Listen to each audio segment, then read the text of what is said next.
Hey everyone, this is SpiderFan 101, and in celebration of Spider-Man Homecoming being released tomorrow, I've decided to make a video stating my hopes and things I do not want to see in the film.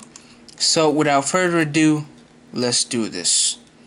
So I'm gonna start with the things I'm hoping to see. What I hope to see is like 85 to 90% of high school stuff, and the rest of the stuff to be Spider-Man action, the traditional Spider-Man action that we've seen before. Now, I'm not saying that, I don't want Spider-Man action at all, because that would just be stupid. Like, I love Spider-Man, he's my favorite character, and of course I want to see him in action. But I don't want it to be overwhelming to the point where, it loses the point it's trying to make, which is, being a high school movie.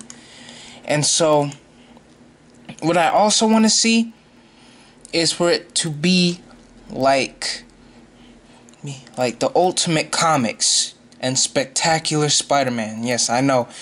Those two are like the golden examples when it comes to anything Spider-Man now. But it's for a good reason, because those are like great sources to use. And honestly, I would be super happy if they use that as a source, which they probably will, but I just really want them to use it as a source. Another thing I hope to see is some Tony Stark mentoring, because Tony Stark has progressed so much in the MCU that at this point, he should not really be in the forefront, but he should be like in the background, like Hank Pym was to Scott Lang. I want him to be like that. And the last thing that I want to see is that Iron Spider suit. I don't care what you have to do. I don't care what explanation you have to have. I don't care if it's an end credit scene. I just want to see that Iron Spider suit in some way.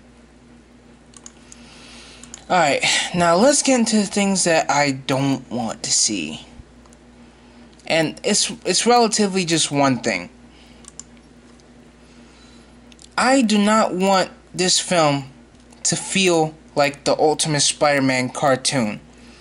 Because if it feels like that, then, that would be very, very, very, very, very troublesome. And look, I'm not saying that Ultimate Spider-Man wasn't a good show, because it was, but it relied too much on making Spider-Man this character that he's not supposed to be. He's supposed to be a character that makes his own stuff and is super smart on his own and doesn't really need help, like in terms of his intellect. And that's what I want to see more than anything. I don't want to see him like how he was in Ultimate Spider-Man. Please don't do that. And I know they're not going to do that, but I just have to state my concerns for that. And so at this point, I'm just like, it's finally here. I've been waiting for this movie for so long, and now that it's finally here, it's actually getting me kind of emotional, because this is the kind of film that I've been dreaming of for so long. Like when I was a kid, I used to always look at those fan posters on Google Images, and I always saw Spider-Man with the Avengers, and I was like, I wonder what that would be like if it was real. And now that it is, like, I'm at a loss for words. And plus, it's another Spider-Man movie, and I've loved every single Spider-Man movie that has come out. And so, when I say that I'm excited for this movie, like, I mean it. Like, I am over the roof. And so that's why I had to make this video, because I had to state my concerns, I had to state what I wanted to see, and ultimately, I am just... I am so... Like, if you didn't know, my favorite MCU story of all time is Jessica Jones. Because that show just did everything right to me. And if this film manages to be the movie that gets it right on all cylinders, it might top Jessica Jones. Who knows? Or they might be at a tie. Who knows? And plus, that's like something I want to see, like, before I go. Like, before I go, the stuff I want to see is like a Marvel/DC crossover and Spider-Man and Jessica Jones on the same screen. I've always wanted to see that. So, yeah, I am over... Final thoughts. I am over the roof about this movie.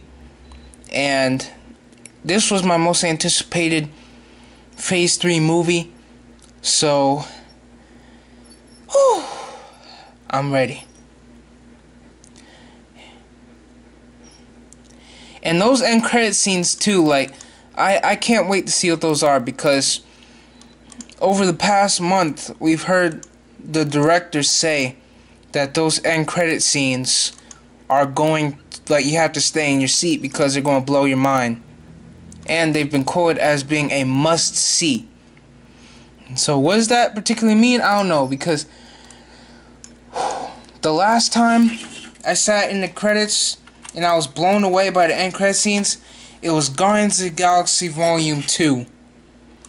And I literally fainted in that theater because of those end credit scenes. I was like this.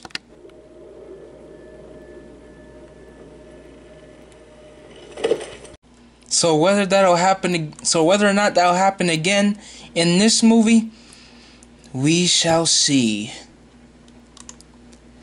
So, yeah. I'm Spidey Fan 101 saying peace.